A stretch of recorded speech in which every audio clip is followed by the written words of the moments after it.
Namaste.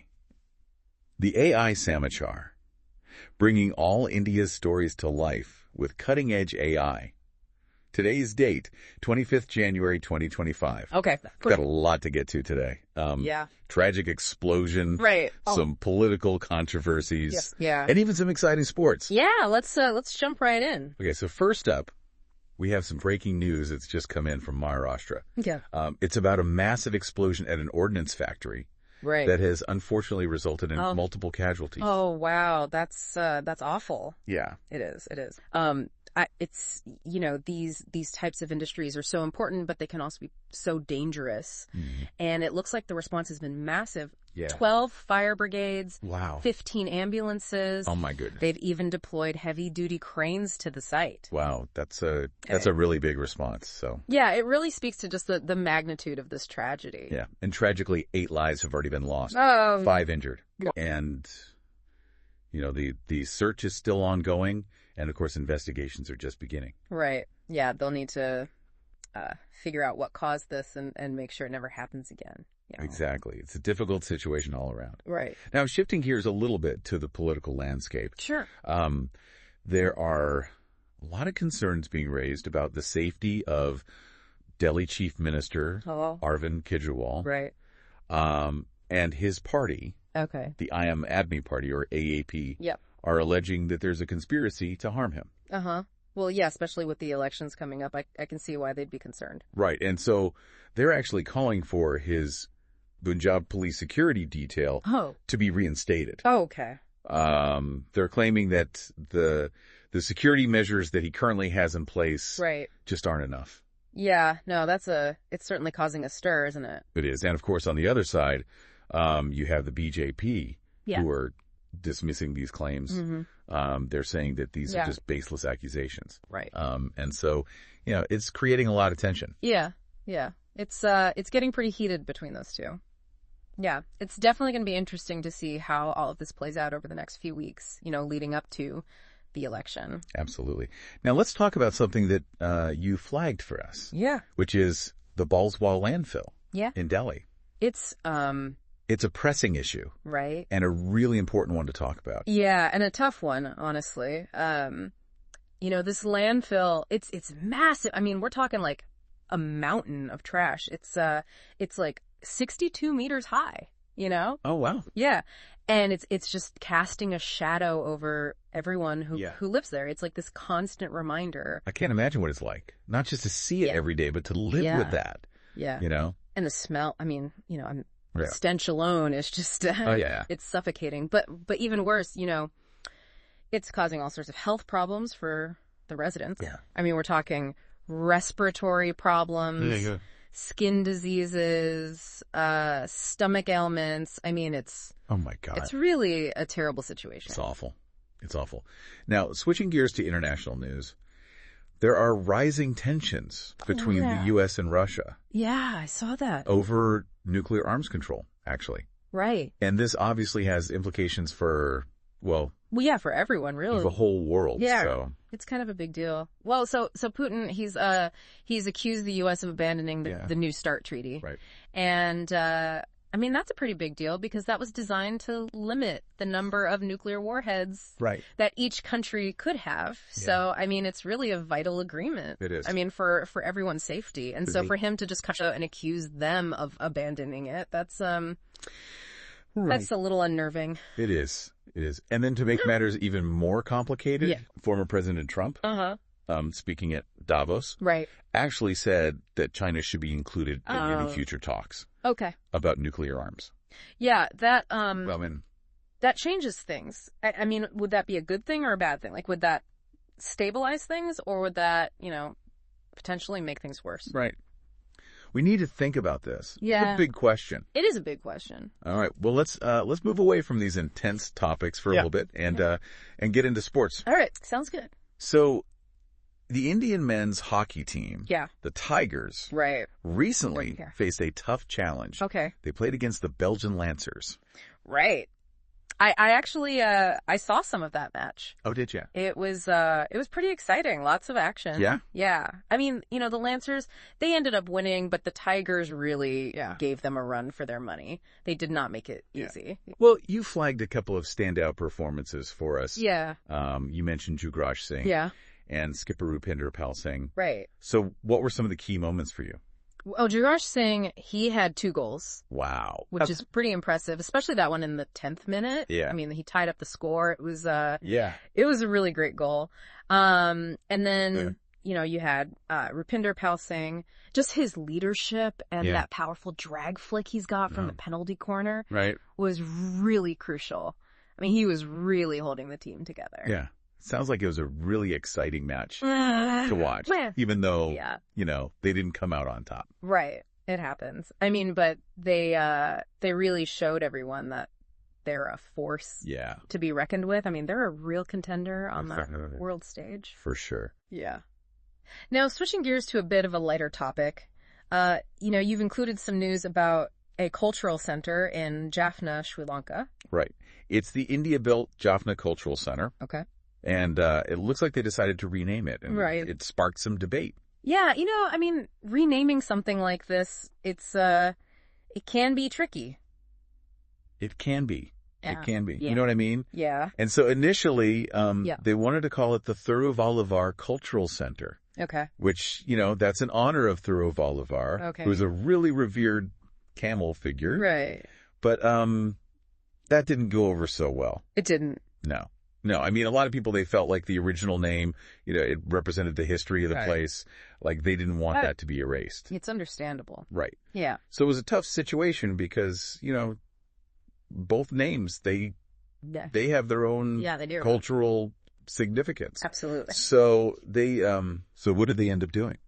Well, they came up with a compromise. So now it's going to be called the Jaffna Thiruvalluvar Cultural Center. Oh, okay. So they kept both. Yeah, they kind of in there. Yeah, they combined it to try and, you know, bridge the gap a little bit. Bridge the gap. Yeah, that makes sense. Yeah. I guess we'll see if it actually works, though. Exactly. We'll have to see what the people think. Right. Now, you flagged something else for us that I think a lot of parents out there are concerned about. Oh, right. Yeah. The potential impact of smartphones on teenagers' mental health. Yeah. No, it's a valid concern. It is. I mean, especially now, especially now, how integrated those things are in their lives. You know, there's just so much research coming out right now exploring those links, you know, between like excessive screen time and all sorts of mental health challenges. Right. It's almost like a double-edged sword. It is. Because on the one hand, you have these incredible tools for learning connection. Yeah. But on the other hand, you have these potential risks. Yeah. Well, I mean, the good news is, I guess, is that research suggests that the rate of mental well-being decline might actually be slower in India compared to other places like the U.S., you know. That's a little bit of a hopeful sign. Yeah. Not all doom and gloom, right? Right. But I mean, we shouldn't get complacent. No, absolutely not. We still need to be mindful. So what can parents and educators do to kind of to navigate this new world, this new digital world, you know, to help young people develop these healthy tech habits? Well, communication, I mean, that's always key, right? Like talk to them about the risks, you know, and encourage them to be more mindful about how they're using their phones, you know, and also boundaries. You know, I think it's okay to set boundaries. Absolutely. Like, you don't need to be on your phone 24/7. Right. You know? And encourage them to do other things, you know? Like, go outside, do some activities that don't involve a screen. Yeah. Just find that balance, you know? Right. Absolutely. Now, let's talk a little bit about the economy. You've highlighted a couple of things here. Sure. You know, in terms of key Indian industries. Yeah. Yeah. You know, like the aviation industry, for example, they're actually facing challenges right now. Right. Even though there's a huge surge in demand. Yeah. Yeah, because the rupee's been falling. Right. And so that's actually hurting their profitability. Okay. Which, you know, it shows how connected everything is. It does. Globally. Yeah, absolutely. Like what happens in one place can have an effect on something completely different somewhere else. Absolutely. And then, you know, you've also got the steel sector. JSW Steel in particular, they've seen a big drop in profits. Oh, wow. Yeah. Like, their net profit for the third quarter went down by over 70%. Wow, that's a lot. It is. I mean, expenses are going up, and of course. It's just a good reminder that, cost management is really important for businesses. Like, no matter how big or small you are, you need to be able to adapt to these market changes. Absolutely. It's just the reality. All right, and back to the political arena for a second. Okay. There's been some controversy in the Delhi Assembly. Yeah, I saw that. They suspended some of the opposition members, right? They did. Yeah. And so those members are now claiming that the chairman of the assembly has been acting unfairly, that he hasn't been listening to their concerns. Yeah, they're saying he just ignores them, and that he's even been taking phone calls. Wow. During important meetings. That's not good. Not a good look, right? Not a good look. No. So, yeah, they're basically saying that their voices are being silenced, that they can't engage in any meaningful dialogue. And they're actually asking for a Supreme Court monitored probe into the whole thing. So, wow, that's a big step. Yeah, it is. I mean, it shows you how little trust there is in the system right now. Yeah. It does raise some serious concerns about the political process. Absolutely. About transparency and fairness. In a democracy, it's really important that everyone gets a chance to be heard. Absolutely. Yeah. Now, speaking of bringing people together, you've included some information here about the Kumbh Mela. Yes. Which is currently taking place in Prayagraj. Tell us about this. What's going on there? So it's a huge event. Millions of devotees are there from all over India, all over the world, actually. It's a spiritual gathering. I mean, can you imagine just throngs of people all immersing themselves in the water, doing their rituals? Wow. The energy there must just be incredible. Oh, it's palpable. Yeah. There's just this feeling of devotion in the air, this belief in the power of faith. Right. And what's really amazing is, all these social boundaries, all these hierarchies that we see in Indian society, they just melt away. That's beautiful. Because everyone's there as equal. Wow, that's amazing. Yeah. Just united in this search for spiritual enlightenment. It's a really beautiful thing. It is. When you think about it. It is. Now, let's talk a little bit about Indonesian President Joko Widodo, who recently visited India. Yeah. It was a big deal, actually. I mean, it really shows you how important that relationship between those two countries is becoming. I mean, they talked about... So what were some of the key... Oh, a lot of stuff. I mean, security, cooperation in the maritime area. Right. Even digital technology development. I mean, it was pretty wide-ranging. It sounds like it was really productive then. Yeah, no, it was. It was a good visit. Okay. It was. And he also met with some Indian business leaders. He did, yeah. He met with some folks from the Adani Group, Tata. Okay. I mean, it's clear that Indonesia, they're looking to do more business with India. Right. Yeah, they want to boost that trade and investment. Absolutely. Yeah. Now let's talk about something near and dear to my heart. Cricket. Right. The Ranji Trophy. Oh, yes. It holds a special place. Absolutely. In Indian cricket, doesn't it? It does. It's where all those young guys, they hone their skills. They dream of playing for India one day. You know what I mean? Yeah. It's a tournament full of so much history. Yeah, history and tradition. Yeah. And it looks like this season is it's been great. Living up to the hype. Oh, yeah. Lots of excitement. Exciting matches. Yeah. Really great individual performances. Well, you flagged one match for us. Yeah. Saurashtra ended up winning over Delhi. They did, yeah. What were some of the highlights there? Oh, man. You got to talk about Ravindra Jadeja. Okay. His bowling was just phenomenal. He had the new ball, and he tore through Delhi's batting lineup. Wow. I mean, he got so many wickets. Oh, wow. Delhi couldn't even set a competitive score, Wow. He was just... That's incredible. On fire. Yeah. It was amazing to watch. Yeah. But, it wasn't just him. Right. You also had Arpit Vasavada. Okay. He played a really crucial role, just anchoring Saurashtra's innings.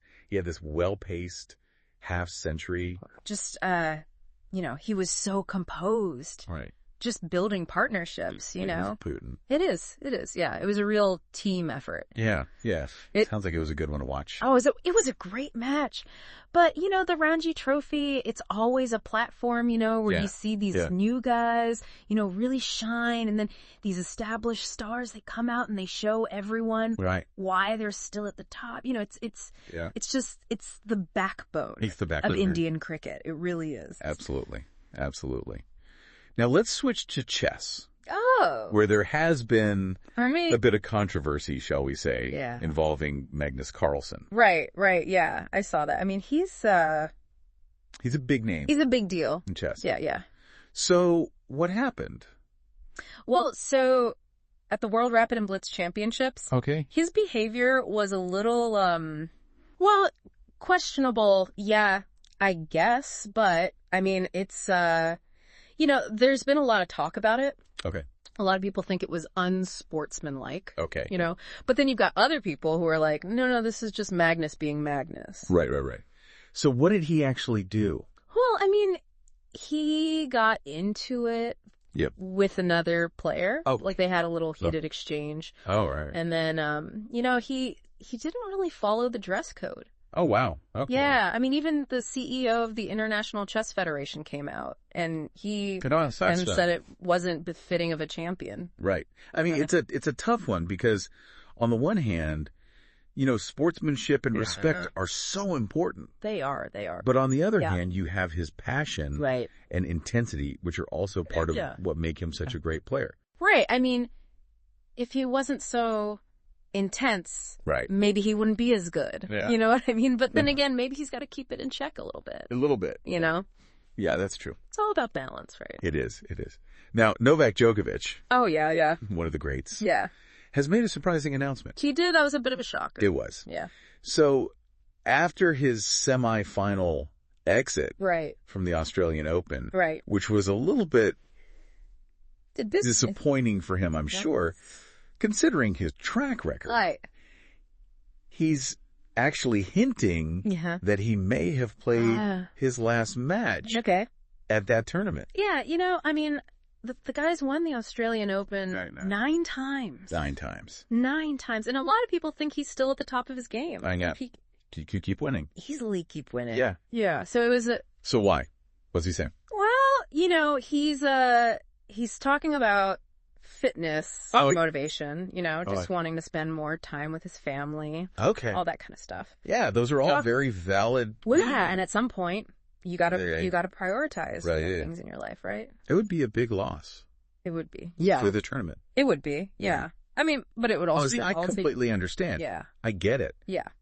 Well, and his legacy, I mean, that's already... Oh, absolutely secure. Absolutely. Yeah, I mean, he's one of the greats. Yeah, he's one of the greats, so... Yeah.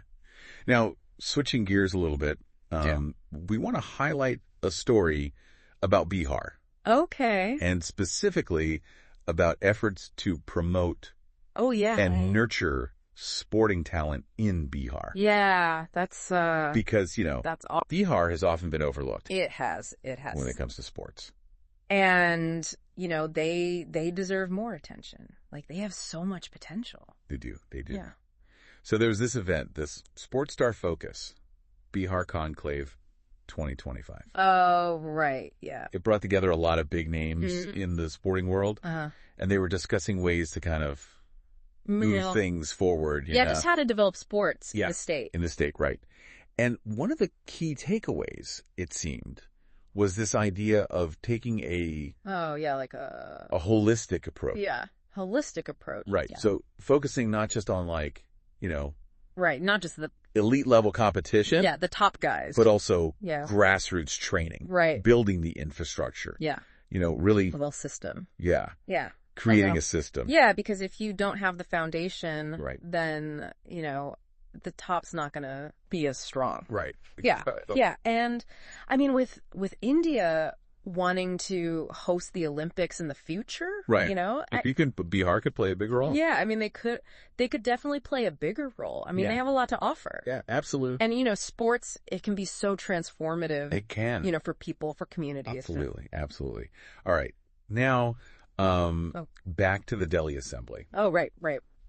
Because it looks like this controversy is continuing. Yeah, those suspended members, they're still fighting. And it's raised some concerns about how democratic institutions are functioning in the city. Exactly. Right. So, as we said before, they're claiming that the chairman has been acting unilaterally, right? Yeah. Ignoring their concern. Stifling any kind of debate. Yeah. And they're actually saying that their voices are being silent. And that they can't even... Right, they can't participate. The democratic process the way they're supposed to. And they want that Supreme Court monitored probe. Right. They want answers. Yeah, they're serious. They want some accountability. They are. Yeah. Yeah. It's a situation that could really undermine public trust in the system. Yeah, it could. Yeah, it's definitely something to keep an eye on. Absolutely. Okay. Now let's get back to something a little more uplifting. Okay. The Kuv Mela. Oh, yes. It's still going on in Prayagraj. It is. Yeah, it's and it's drawing millions of people. Millions of people. Yeah. It's just an amazing... It's incredible spectacle, really. It is. It is. I mean, just imagine, like, all these people Yeah. immersing themselves in the sacred waters. Right. The rituals, the seeking of spiritual renewal. It's incredible. It's a powerful thing. It is. It is. You know, it's a reminder that in this crazy world that we live in, there's still this longing for something bigger than ourselves. Right. For meaning, for connection. Absolutely. You know what I mean? Yeah. And as we talked about before, it's so amazing. It is. That it transcends those boundaries. It transcends those boundaries of... You know, the caste system, the religions. Yeah. It doesn't matter. It doesn't matter. Everybody's there together. They're all there together. Yeah, just seeking that. It's a beautiful thing. It is. It is. Okay. Now, we need to talk about a story that has raised some concerns about corporate governance and transparency in India's renewable energy sector. Oh, right. Yeah. The Adani Green Energy. Yes. Yeah. So AGEL, as it's known, has been in the spotlight lately. Yeah, that U.S. indictment. Right. Yes. Yeah. Alleging bribery and corruption. Yeah. That's It's a big deal. Yeah. Because India... Especially since... They're really pushing... They're trying to become... To be a global leader in renewable energy. Yeah, a leader in this. Right. Yeah. So when you have these companies that are operating in this space, you got to have that integrity. You need to have that integrity and transparency. Yeah, absolutely. So how has AGL responded? Well, they've appointed some independent law firms to conduct a review. Oh. So they're saying, look, we're going to take this seriously. We're going to look into get to the bottom of this. Yeah.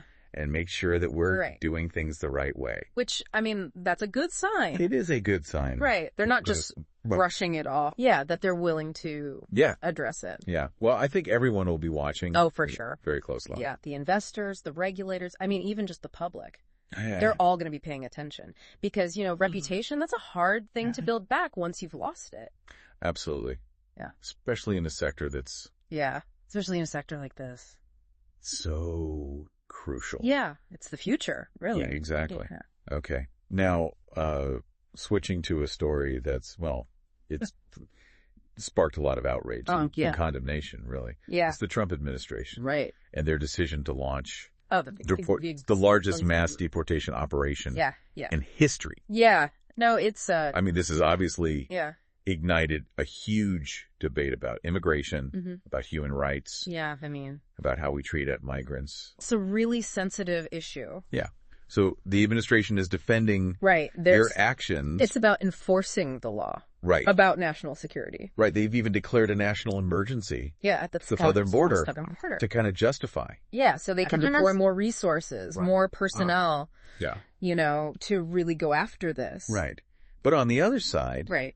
You have critics who are saying that this is just inhumane. That it's targeting these vulnerable populations, creating this climate of fear. Yeah. And they're pointing to the fact that families are being separated, children being detained in these awful conditions. Right. And people who pose absolutely no threat to national security are being deported. Right. I mean, it's tough. It is a really tough situation. Yeah.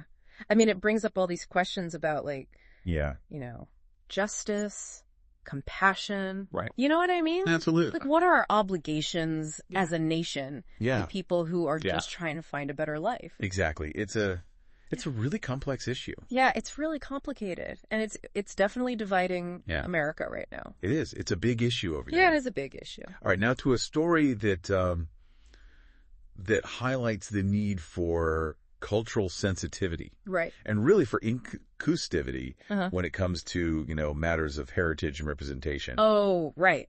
Yeah. The cultural center in Sri Lanka. Yes, exactly. Yeah. So this cultural center, it was built by India. Right.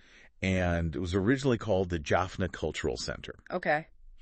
And that name really symbolized the efforts that India was making to build ties with the Tamil community in Sri Lanka. But then they changed it. They decided to rename it. Yeah. And now it's called the Thiruvallur Cultural Center. Which, that's honoring which is a revered Tamil poet. Yeah. And philosopher. I mean, that makes sense, but it's caused a lot of backlash. It has. Yeah. Because people are saying it's erasing. Right. They're erasing that. Part of their history. That shared history. Yeah. Yeah. And they're saying it's trying to impose a certain narrative that doesn't really reflect what actually happened. The whole story. Yeah. The whole story. Yeah. So it's a tricky situation. It is. Yeah. Because it shows you how even these symbolic gestures. Right. Even something like a name. Can have these really big implications. Yeah. Huge implications. Right. Yeah. So it's important to be sensitive. Inclusive. Yeah. Inclusive to really understand. And to understand the historical context. Yeah. Okay. Now, let's talk about something that's that I think is on a lot of people's minds these days. Right. And that is the impact of smartphones on teenagers' mental health. Yeah, no, it's a valid concern. It is a valid concern. Yeah. I mean, everybody's got one in their hands these days, And we're just starting to understand how it's affecting us, especially, young people. Their brains are still developing. Right. It's a lot to take in. So the Indian Council of Medical Research. Oh, right. Yeah, the ICMR. They actually did a study on this. And they were looking at, the link between smartphone use and mental health in adolescents in India. What did they find? Well, it's interesting. I mean, it looks like the pace of deterioration of mental well-being in Indian adolescents is actually slower than in Western countries. Okay. Yeah. So it's like, maybe there's something about the culture, the parenting styles, the social norms in India that's kind of protecting them a little bit. That's good. Yeah, it is good. But, we still need to be careful. We do. We do. We can't just assume. Right. We can't be complacent. That everything's fine. Yeah. Yeah. Yes. So any advice for parents? Oh, yeah. Educators out there who are listening, who are concerned? Talk to them. Okay. Talk to your kids. I mean, communication is so important. Just be open and honest with them about what's going on online. Right. The good, the bad, all of it. Yeah. Create a space where they feel comfortable coming to you. Yeah. If they're struggling. Absolutely. And set some boundaries, encourage them to get outside. Right. To do things that don't involve a screen. Right. It's all about balance. It's all about balance. Well, on that note, I think that's a good place to wrap things up. I wrap things up. Thank you. Yeah, it's been so much. It's been a good one. For joining us today. Yeah, thanks for having me. And thank you to all of our listeners. Yes, thank you. For tuning in. To the A-High Samachar. Yes, and be sure to... We'll be back. Check back in with us soon. Soon. With more. We got a lot more. And analysis around India. For queries and advertisements, email to the isamachar@gmail.com.